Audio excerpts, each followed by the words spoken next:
Okay, students, are you able to see the screen?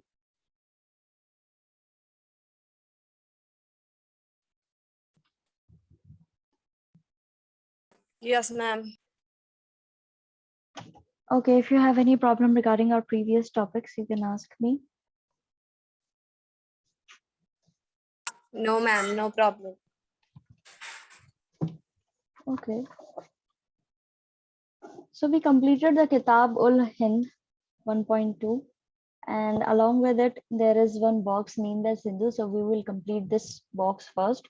The term Hindu was derived from an old Persian word used in 6th and 5th centuries BCE to refer to the region east of the river Sindhu Indus. Hindu शब्द जो है वो एक old Persian word से निकाला गया है और ये बोला जाता था पर्टिकुलर रीजन जो है एक एरिया जो है ईस्ट का रिवर सिंधु के किनारे इंडस नदी के किनारे उसके लिए बोला जाता था.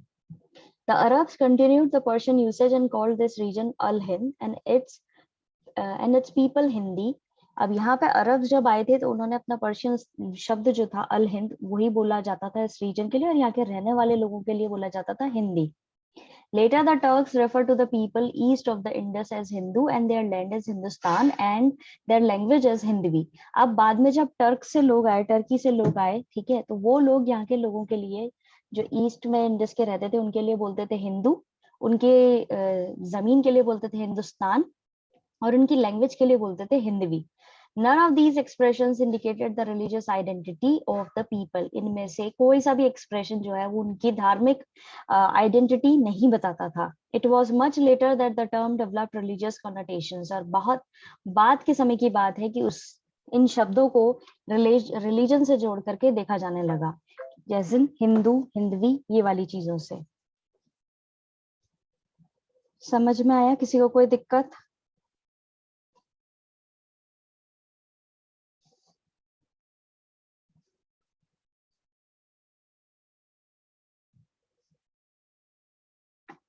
स्टूडेंट्स समझ में आया ये पैराग्राफ, ये बॉक्स? किसी को कोई दिक्कत?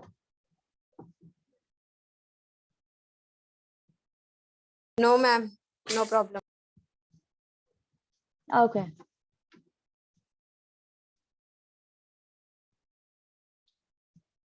अब है Ibn Battuta's Rihla 2.1 an early globe trotter as in की इन्होंने काफी ज्यादा ट्रैवल किया है, वो काफी घूमे हैं ये. ये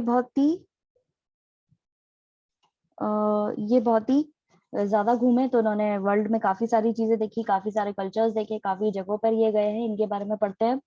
Ibn Battuta's books of travels called Rihla, written in Arabic, provides extremely rich and interesting details about the social and cultural life in the subcontinent in the 14th century. इन्होंने किताब जो लिखी है, इन्होंने काफी ट्रैवल किया है. बुक्स ऑफ ट्रैवल जो है इनकी ट्रैवल लॉग एक तरीके से इन्होंने किया था उस समय में. रिहला नाम दिया है उसको, अरेबिक में लिखा हुआ है और ये काफी ज्यादा अच्छा रिसोर्स है. इसमें काफी अच्छी डिटेल्स बताई गई हैं सोशल और कल्चरल लाइफ जो हुआ करती थी सब कॉन्टिनेंट के अंदर 14th सेंचुरी में. This Moroccan traveler was born in Tangier into one of the most respectable and educated families known for their expertise in Islamic religious law और शरिया.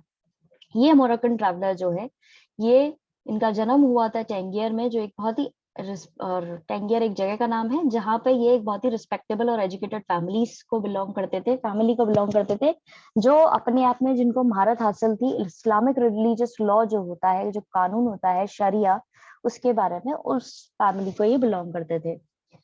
True to the tradition of his family, Ibn Battuta received literary and scholastic education when he was quite young. अब क्योंकि इनकी family काफी पढ़ी लिखी थी, educated थी, respectable थी और उनको शरिया के बारे में काफी ज्यादा नॉलेज थी, तो इनको भी काफी अच्छी नॉलेज मिली है, शिक्षा मिली है काफी जब ये छोटे थे तब से ही. Unlike most of other members of his class, Ibn Battuta considered experience gained through travels to be a more important source of knowledge than books. अब बाकी members जो थे इनकी क्लास के, उनके ऑपोजिटली इब्ने बतूता को लगता था कि अगर आपको अच्छी नॉलेज चाहिए तो आपको ट्रैवल करना चाहिए. एक बहुत अच्छा ट्रैवल करके आप अच्छी नॉलेज इकट्ठी कर सकते हो बजाय बुक्स के. He just loved traveling and went to far off places exploring new worlds and people. इसीलिए इनको ट्रैवलिंग करना बहुत पसंद था और ये काफी दूर दराज की जगहों पर जाते थे नई नई चीजों को देखने के लिए, नए नए लोगों से मिलने के लिए. Before he set off for before he set off for India in 1332 to 33, he had made pilgrimage trips to Makkah and had already traveled extensively in Syria, Iraq, Persia, Yemen, Oman, and a few trading ports on the coast of East Africa. अब ये जब India आने वाले थे 1332 से 33 के बीच में, उससे पहले ये अपनी जो ट्रिप है यानी अपनी तीर्थ यात्रा जो है मक्का के अंदर वो करके आ चुके थे, और उसके साथ ही इन्होंने Syria, Iraq, Persia, Yemen, Oman और कुछ जो पोर्ट्स थे, ट्रेडिंग पोर्ट्स थे, व्यापार करने वाली जो जगह थी, पोर्ट्स हुआ करते थे ईस्ट अफ्रीका के, वो भी इन्होंने ट्रैवल कर लिए थे। दोनों ही पैराग्राफ्स के अंदर अगर आपको कुछ समझ में नहीं आया है तो आप लोग पूछ सकते हैं। No problem, ma'am. Okay. Traveling overland through Central Asia, Ibn Battuta reached Sindh in 1333. जब ये सेंट्रल एशिया में ट्रैवल कर रहे थे तो इब्ने बतूता जो है सिंध पहुंचे 1333 के अंदर। He had heard about Muhammad bin Tughlaq, the Sultan of Delhi, and lured by his reputation as a generous patron of arts and letters, set off for Delhi, passing through Multan and Ukch. अब ये जब सिंध यानी कि जैसा भी हमने उस box के अंदर पढ़ा था, इंडस एरिया को बोला जाता था सिंध, और बाद में हिंदुस्तान की तरह उसको बोला जाने लगा, तो यानी कि ये इंडिया आए थे 1333 के अंदर, और इन्होंने वहां के जो राजा थे, एम्परर थे, मोहम्मद बिन तुगलक, सुल्तान थे दिल्ली के उस समय में, उनके बारे में इनको जानकारी मिली कि उनको वो काफी अच्छे मुरीद हैं आर्ट और लेटर्स के, यानी कि उनको काफी इंटरेस्ट है आर्ट्स में और लेटर्स में, और इसीलिए ये वहां से जब पास ऑन हो रहे थे मुल्तान और उच के लिए, तब इनको इस रेपुटेशन के बारे में पता पड़ा। The Sultan was impressed by his scholarship and appointed him the Qazi or the Judge of Delhi. जब ये वहां गए और इन्होंने उनसे भेंट करी यानी कि मिले ये वहां पर उनसे, तो सुल्तान जो थे वो इनकी स्कॉलरशिप को देख करके यानी कि इनकी जानकारी को देख करके काफी इम्प्रेस हुए, और उन्होंने इन्हें काजी की तरह अपॉइंट कर दिया, यानी कि जज जो होता है उस तरीके से अपॉइंट कर दिया दिल्ली का। He remained in that position for several years until he fell out of a favor and was thrown into prison. ये काफी समय तक वहां पर जज की पोजीशन पर रहे इब्ने बतूता, ठीक है, और काफी एंजॉय किया उन्होंने इस पोजीशन को, और तभी एक ऐसी चीज हुई जिसकी वजह से इनको प्रिजन में डाल दिया गया।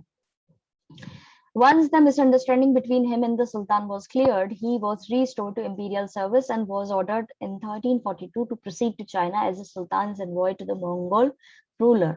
अब जब इनके और सुल्तान के बीच में मिसअंडरस्टैंडिंग हो गई थी और इनको प्रिजन में डाल दिया गया था, उसके बाद वो जब क्लियर हुई तो वापस इनको इनकी पोजीशन दे दी गई, ठीक है, इनको वापस उस सर्विस पे बिठा दिया गया, और फिर इनको ऑर्डर किया गया 1342 के अंदर कि भैया अब आप चाइना जाओ, और सुल्तान के कहने पे था ये, और वहां के जो मंगोल रूलर हैं उनसे जाकर के बातचीत करो।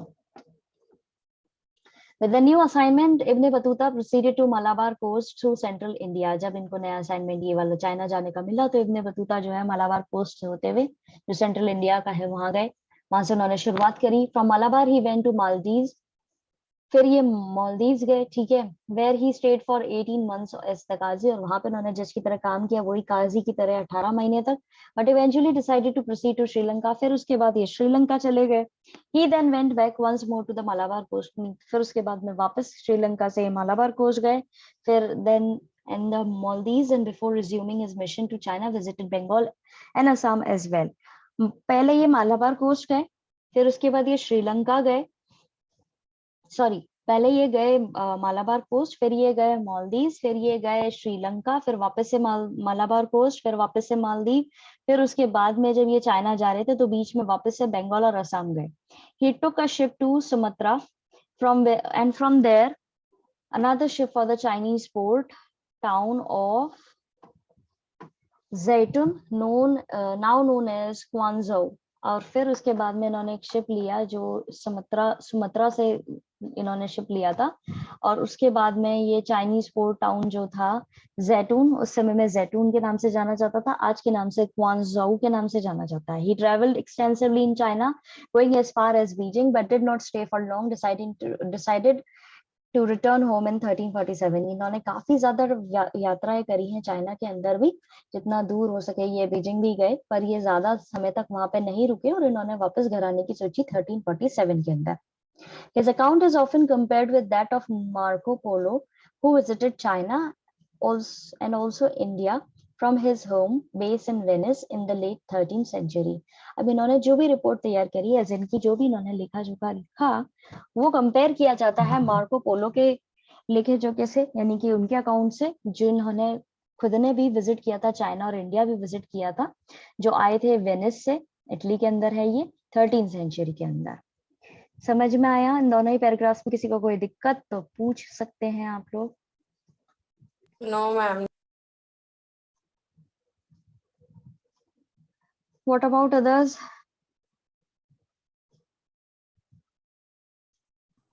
No problem, ma'am. Okay. Ibn Battuta meticulously recorded his observations about new cultures, peoples, beliefs, values, etc. इन्होंने बहुत ही डिटेल में लोगों को ऑब्जर्व किया है, उनके कल्चर को समझा, लोगों को समझा, उनके विश्वास को समझा, उनकी वैल्यूज को समझा। We need to bear in mind that this globetrotter was traveling in the 14th century when it was much more arduous and hazardous to travel than it is today. अब आप इस चीज को नोट कीजिए कि ये 14th सेंचुरी के अंदर जो है दुनिया घूम रहे थे।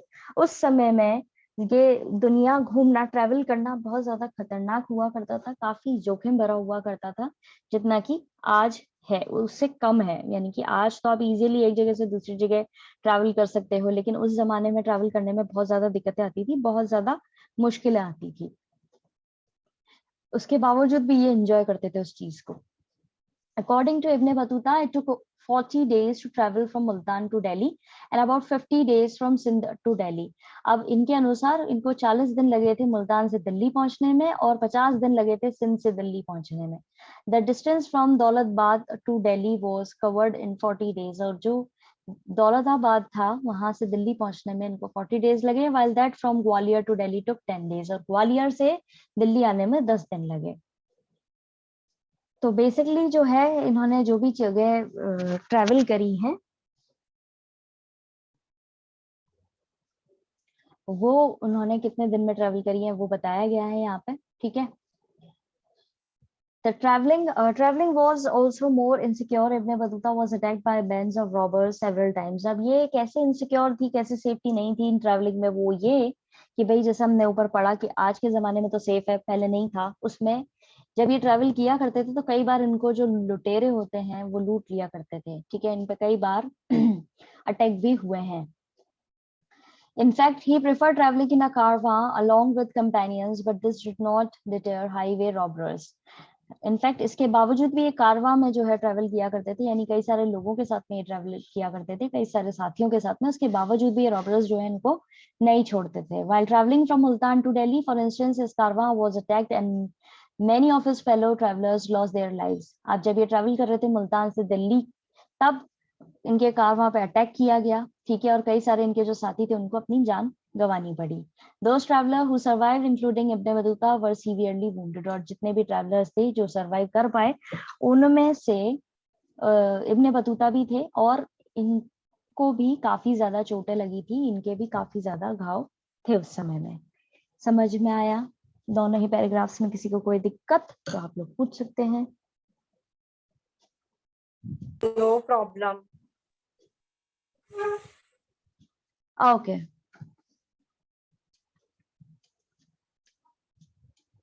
Then 2.2 the enjoyment of curiosities. अब जो enjoyment था curiosities यानी उत्सुकता को enjoy कैसे करा है इन्होंने। As we have seen, Ibn Battuta was an inveterate traveler who spent several years traveling through North Africa, West Asia, parts of Central Asia, and he may even have visited Russia and the Indian subcontinent and China before returning to his native land Morocco. अब basically ये थे तो Morocco के, और ये काफी ज्यादा enjoy करते थे, ये काफी एंथुजियास्टिकली ट्रैवल किया करते थे। तो उन्होंने North Africa, West Asia, Central Asia के कुछ हिस्से, और ये भी माना जाता है कि इन्होंने रशिया भी विजिट किया है, इंडियन सब कॉन्टिनेंट और चाइना, ये सब देख लिया था वापस अपने मोरक्को घर जाने, जो नेटिव लैंड था वहां पे जाने से पहले। When he returned, the local ruler issued instructions that his stories be recorded. जब ये वापस लौटे तो वहां का जो लोकल रूलर था उसने इंस्ट्रक्शन दिए कि भाई इनकी स्टोरीज जो है उनको रिकॉर्ड किया जाए। समझ में आया? किसी को कोई दिक्कत?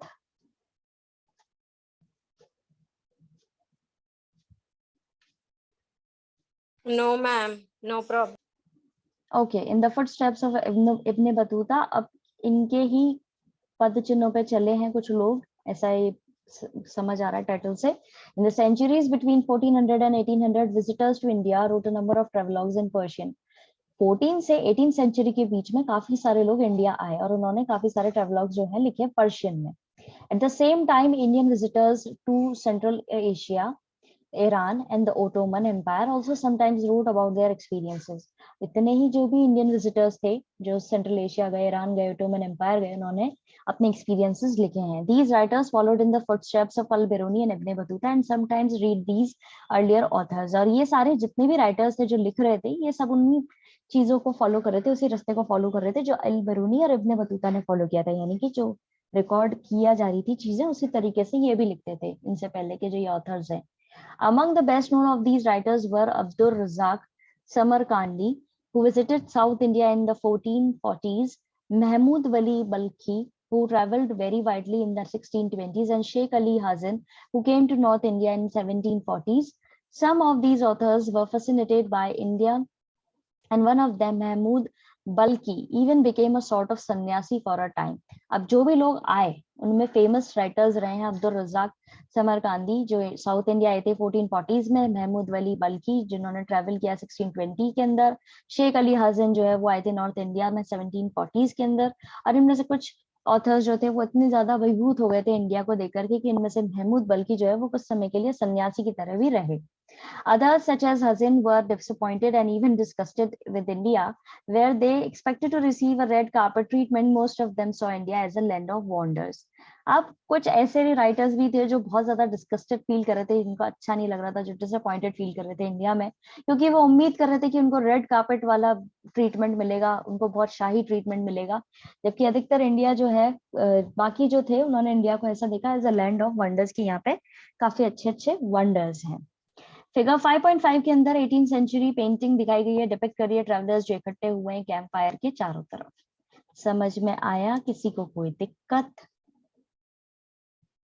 No, ma'am. No problem. Okay, map दिया हुआ है. Places visited by Ibn Battuta in Afghanistan, Sindh and Punjab. Many of the place names have been spelled as Ibn Battuta's would have known them. अब ये यहाँ पे पेज नंबर 120 के अंदर एक मैप दिया हुआ है, वो सारी जगह बताई गई हैं जो इब्न बतूता ने ट्रैवल करी हैं, और उन जगहों के नाम जैसे कि इन्होंने मेंशन किए हैं उसी हिसाब से लिखे हुए हैं, जैसे कि अंदकोए, टिमरिद, बल्क, कुंदूज, परवा, काबुल, घाजना, कंधार, अजूदाहन, मुल्तान, ऊजा, अब्दुहर, सरस्वती, हंसी, दिल्ली, इंडस और लहरी. ठीक है, क्लियर है?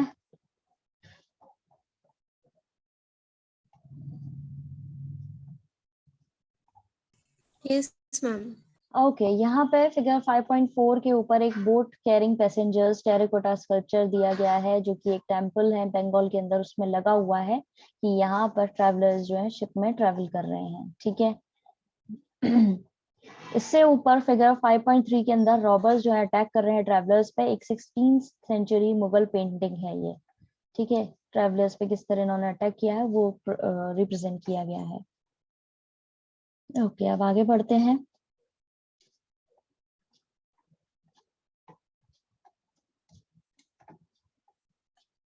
Third, Francois Bernier Frenchman.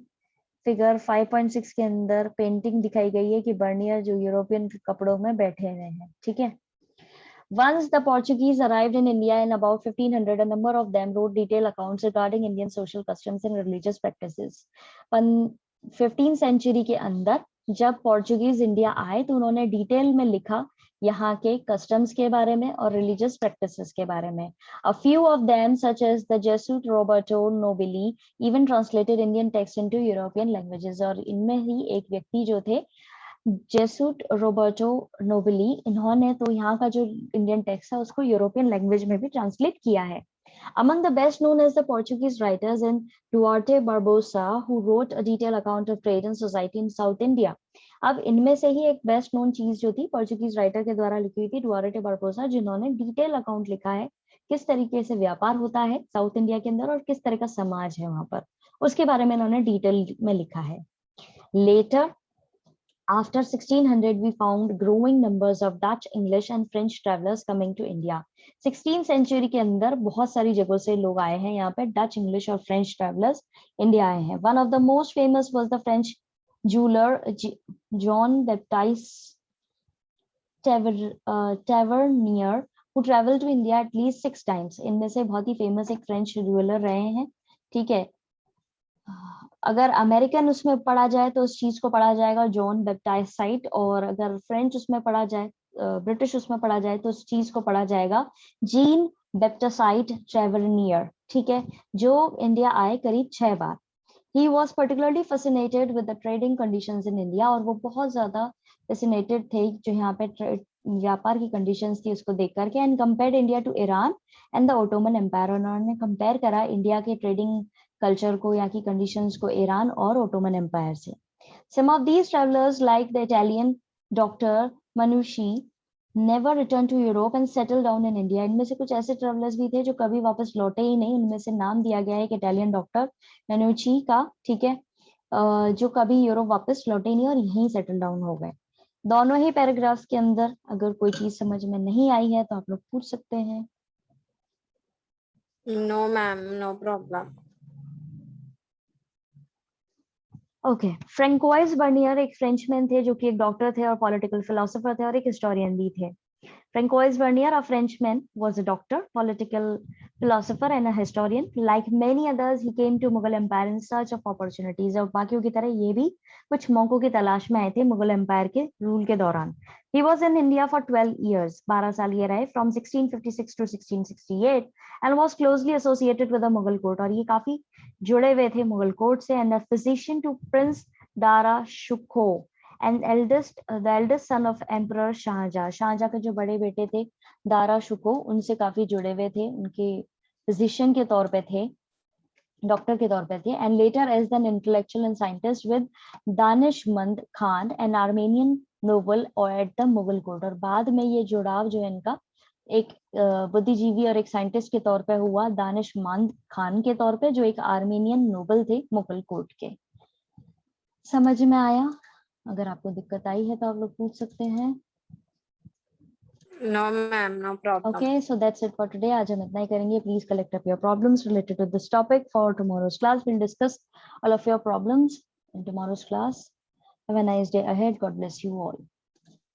Thank you, ma'am. Welcome.